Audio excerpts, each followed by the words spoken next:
Bonjour mes amis, cette vidéo est inspirée par l'affaire dont je vais vous parler aujourd'hui, qui est l'affaire de cette jeune fille française qui s'appelle Mila, qui est littéralement poursuivie pour blasphème en fait. Elle est en cours de lynchage. Alors, vous savez, avant de parler d'elle, j'aimerais revenir, si vous le permettez, en 2009. Nous sommes au Pakistan, il y a une femme chrétienne qui s'appelle Asia Bibi, qui vit dans un village très pauvre, et qui est en train de cueillir des fruits, des sortes de baies qui poussent dans la région. Et il y a des femmes qui lui demandent, des femmes musulmanes qui lui demandent d'aller leur chercher de l'eau. Elle est obligée de s'exécuter en fait.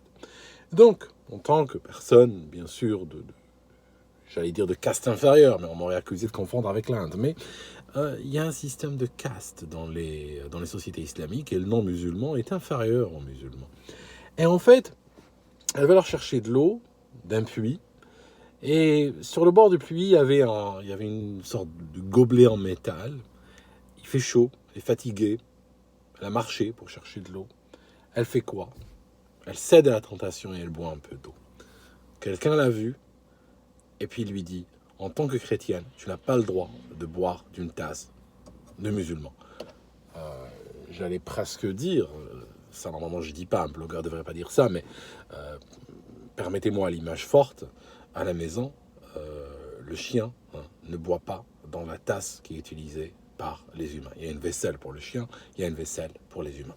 Donc, cet exemple que je suis en train de vous donner, aussi fort soit-il, il est bien en deçà de la réalité. D'accord? Donc, elle est accusée de blasphème, n'est-ce pas? Et elle finit condamnée à mort. Et elle a failli d'ailleurs perdre la vie, parce qu'à la base, elle était censée être pendue. Elle a pu, après l'intervention du pape et d'énormément de personnalités dans le monde et tout, après 10 ans de galère, elle a fini réfugiée au Canada. Comme quoi, de temps en temps, sur les millions de réfugiés qu'on prend, il y en a un qui est méritant. Alors, ce que je voulais vous dire, c'est qu'au Pakistan, il y a énormément de situations de la sorte. Très régulièrement, on va diffuser dans les médias sociaux, vont être diffusées des images, des propos, genre par exemple une photo d'un Coran brûlé, ou bien quelqu'un va dire « un tel, je l'ai vu pisser contre une mosquée ». Et alors en fait, ça part de prétexte, parfois très souvent bidon, ça signifie que la personne n'a même pas fait ce dont on l'accuse. Même l'accusation elle-même souvent est très très légère, mais par contre, ça soulève une hystérie qui dépasse l'événement qui semble avoir déclenché. D'accord? Et puis, la personne est donc menacée, la personne est donc lynchée, et les médias sociaux servent justement à alimenter cela. Très souvent, la personne finit tuée, ou sa maison brûlée, ou des choses comme ça. Quand les autorités s'en mêlent, très souvent, pour calmer la foule, elles vont décider, pour amener la paix, elles vont décider de crucifier la personne. D'accord? La personne est condamnée juste pour pouvoir ramener, calmer la meute. Ok? Donc, revenons à cette histoire de cette jeune fille, n'est-ce pas? Cette jeune fille française. Il y a une vidéo d'elle de 45 secondes qui a circulé, qui est faite, déjà sur le plan technique, qui est faite de petits morceaux de quelques secondes collés les uns aux autres. Je vous demande sur Internet ou dans les médias de faire très attention aux vidéos qui sont faites ainsi. Parce que il faut toujours exiger d'avoir au moins un pre-roll, comme on dit. Ça signifie avoir au moins, avant la scène incriminée, avoir au moins une minute de vidéo et au moins une minute après la scène incriminée. Parce qu'il y a très souvent des gens qui coupent. Quelqu'un, par exemple, est en train de citer, je vais vous dire un tel a dit cela, mais on coupe la partie un tel a dit cela, et puis après je parais comme si c'était moi qui étais en train de dire ça au premier degré, n'est-ce pas? Donc, la fille, je ne sais pas, trop si elle disait cela en réponse à des insultes, ou si elle répétait ce que quelqu'un d'autre lui disait, ou on n'en sait rien. On a juste quelques propos comme ça sans suite. Intellectuellement, c'est pas extrêmement construit. Hein. C'est de l'acabit. L'islam est une religion de merde et des trucs de ce style. Hein. C'est ce qu'un gamin de 15 ans. Alors, elle a été. On a dit qu'elle était lesbienne ou je sais plus quoi. Je crois qu'il y avait des insultes sur les lesbiennes et tout ça. Bon, moi, je vais me garder de venir devant vous et de commenter la sexualité réelle ou supposée d'une personne de moins de 18 ans. D'accord ? Je ne verse pas dans ces choses-là. Mais, cela dit, on voit que il y a des propos qui sont ce qu'ils sont. Hein. Intellectuellement, il n'y a rien de construit, etc. Il n'y a rien de frappant, mais qui vont prendre une proportion extraordinaire. D'accord ? Il y a un côté fabrication aussi. D'accord ? Il y a un côté fabrication. Ça signifie qu'on n'a pas pris une vidéo d'elle de 15 minutes, mais plutôt des petits morceaux, des fragments que quelqu'un a pris la peine de faire un montage et tout ça, pour exciter justement la foule. Et la foule s'excite. Et on part en lynchage. Lynchage, on exige la tête de la personne, elle est menacée de mort. Et les médias sociaux jouent un rôle là-dedans. Et bien sûr, on attendait quoi hein, parce que si on regarde le modèle pakistanais, n'est-ce pas, de la société, du système socio-islamique du Pakistan, on le compare un peu à la France et on attend quoi ? Ben, on attend que la justice intervienne. Et puis bien sûr, juste avant que j'enregistre, il y a un ami qui m'a envoyé un message, il m'a dit, voilà, la justice va poursuivre cette jeune fille. Donc bien sûr, pour apporter le calme, la justice va faire quoi ? Ben, le procureur va essayer de lui coller un truc, genre incitation à la haine raciale ou similaire, parce qu'il faut savoir que l'islam est devenu une race. Donc, vous savez, l'autre truc qui est choquant, parce que moi je suis devenu, je ne vais pas vous le cacher, je suis devenu extrêmement cynique sur ces choses-là. J'observe, il y a un truc qui se passe, j'observe parce que ça me permet de voir où en est la société française. Ça m'intéresse. Quand il y a un phénomène qui fait bouger beaucoup de monde, quand il y a beaucoup d'émotions derrière, quand il y a beaucoup d'intervenants, ça devient un phénomène social et est très intéressant à étudier pour savoir où en est la France. Ce qui est choquant dans cette histoire, c'est le fait que les gens qui sont derrière ça, qui sont derrière les menaces, sont des jeunes qui utilisent Snapchat, qui utilisent les médias sociaux. Et ils sont le plus souvent moins de 18 ans. Ils sont en très grand nombre. Ils sont nés en France. Ils sont français. Ils s'expriment en français. Ils vivent en France. J'ai cliqué sur certains profils de gens qui menacent. Et ils sont déjà prêts à tuer pour l'islam. Voilà le truc. Et ce qui est terrible, c'est qu'on retrouve ce profil de Daesh moderne. Alors, parce que, vous savez, je vous invite à quitter cette image d'Épinal, l'image simpliste que vous pouvez des fois avoir en tête. C'est que, celui qui va la menacer, c'est un barbu islamiste ou une femme qui porte le niqab. Non, pas du tout. Ça va être les Daesh modernes. Les Daesh modernes, c'est quoi ? Tu peux avoir une nana qui peut être, elle n'est pas voilée, elle est un peu fashion victime, elle est jolie, bien maquillée, tout ça. Mais quand elle parle, elle n'a rien, il n'y a aucune différence entre elle et un égorgeur de Daesh. Elle tient les mêmes propos, elle a la même virulence, elle a envie de sang, elle a ce goût de sang dans la bouche et elle a envie de tuer, elle a envie de voir du sang par terre. D'accord ? Et ça ne présage rien de bon pour un pays comme la France. C'est extrêmement...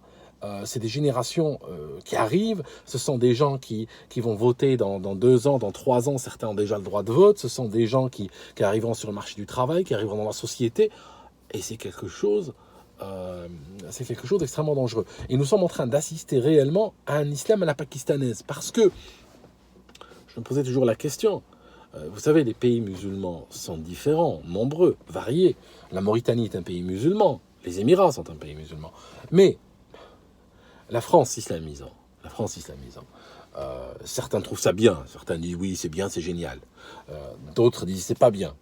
Ils sont d'accord sur le fait que ça s'islamise, mais certains le célèbrent cela, d'autres pas. Certains disent même, je ne suis pas d'accord avec eux, je ne vais pas apporter ma voix à cela, certains disent que la France deviendra une république islamique. Je ne suis pas sûr de cela. Pour moi, vous savez, il y a des pays, la Corée du Nord, c'est un pays, ça s'appelle République démocratique. Pourtant, ce n'est pas démocratique du tout. La Suisse, Confédération helvétique, c'est une démocratie, mais il n'y a pas de démocratie dans son nom. Donc, la France, est-ce qu'elle deviendra République islamique française ? sur un horizon de 15-20 ans. Non, non, non. Je le vois mal. Je vois mal la France devenir République islamique française. Non, non. Dans les 15-20 ans, non.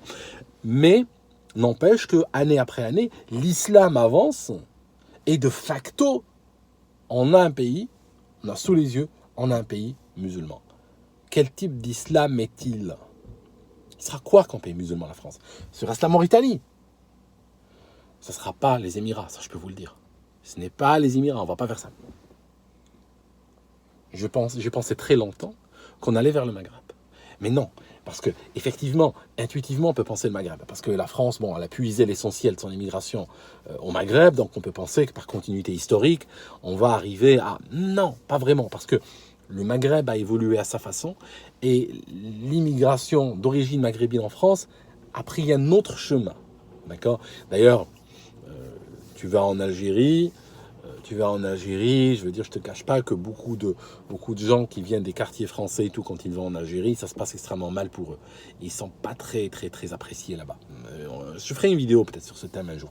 Mais pour te dire qu'il y a une très grande différence de mentalité. Et aujourd'hui, je vois que finalement, même s'il est né de l'islam du Maghreb, l'islam de France est en train de se rapprocher dans sa psychologie, est en train de se rapprocher de l'islam du Pakistan. D'accord. Et c'est extraordinaire que, voilà, une république qui s'appelle république, bon, elle s'appelle pas république laïque, mais bon, la laïcité, c'est une valeur extrêmement importante en France, elle est inscrite profondément dans les lois, dans la constitution, tout ça, mais n'empêche que malgré tout, hein, c'est qu'on peut trouver un pays dont la démocratie est inscrite dans la constitution, pourtant c'est pas un pays démocrate, hein, c'est une dictature. Donc on peut tout à fait, dans le même sens, avoir un pays voilà, laïque sur le papier, mais dans la réalité, c'est un pays islamique. Et c'est très inquiétant. Et ce qui est inquiétant, c'est aussi l'évolution. C'est-à-dire que, je vous l'ai dit plusieurs fois, si vous regardez l'Arabie Saoudite, si vous regardez l'Iran, si vous regardez, la population est très critique envers l'islam. La population, c'est pas qu'elle veut quitter l'islam en bloc, ce n'est pas ça. Mais la population veut moins d'islam. Moins d'islam sur la place publique, moins d'islam dans la vie de tous les jours, dans l'entreprise, dans l'école, dans la télé. Les gens en ont ras-le-bol. Ils veulent moins d'islam, c'est tout. Ils veulent continuer à être musulmans, mais ils veulent moins d'islam. Alors qu'en France, on est en train d'assister à une islamisation de malade. On assiste à des choses qu'on croyait impossibles il y a 6 mois. Il y a 5 ans, on n'aurait même pas pu imaginer ce qui est en train de se passer aujourd'hui. Et aujourd'hui, peut-être qu'on ne pourra même pas imaginer ce qui se passera dans 5 ans. 5 ans, c'est peu. Et donc, voilà, c'est... Bon, cette fille, je ne sais pas ce qu'elle va devenir. Hein. Sa tête est mise à prix. Beaucoup veulent la tuer. Je suis sûr que... je veux dire, je spécule, là, hein, c'est la spéculation de ma part, mais je pense qu'elle croit que le plus grand danger pour la France, c'est l'extrême droite. Elle a les convictions, on va dire, de son âge, hein, de son groupe d'âge, malheureusement, bon, voilà. Mais, que voulez-vous? C'est comme ça, hein, c'est comme ça. Il y a eu des expériences sociétales extrêmement dangereuses en France et elles continuent jusqu'à maintenant. Et ça va déboucher sur rien de bon. C'est très moche tout ça, c'est très moche. Enfin, je vous laisse mes amis. Je vous laisse. Et puis je reviens un autre jour. Je sais pas, quant à cette fille, elle devrait peut-être partir vivre, je sais pas moi. S'expatrier, aller ailleurs, parce que là en France, je veux dire, la vie devient impossible pour elle, quoi. Je suis sûr que elle pourrait trouver refuge au Maghreb pratiquement, quoi. Parce que les gens ne sont pas aussi cinglés au Maghreb qu'en France, hein. Je veux dire, il y a eu un article l'année dernière, si je le trouve, je vous le mets dans le descriptif de la vidéo, où un journal algérien s'inquiétait de l'islamisation de l'Europe et de la France parce que ça pouvait être un danger pour les pays du Maghreb. Parce que franchement, aux pays du Maghreb, ils sont doucement en train de sortir de l'islam hystérique. Et la dernière chose qu'ils ont envie, c'est d'avoir des républiques islamiques au nord, quoi. Parce que franchement, voilà, quoi. Quand eux se débarrassent de l'islam, ils ne veulent pas avoir en face des pays qui islamisent encore la Méditerranée, quoi. Enfin, je vous laisse, mes amis. Je reviens une autre fois. Et je suis désolé peut-être pour le temps pessimiste de cette vidéo, mais je suis juste obligé de constater la triste réalité.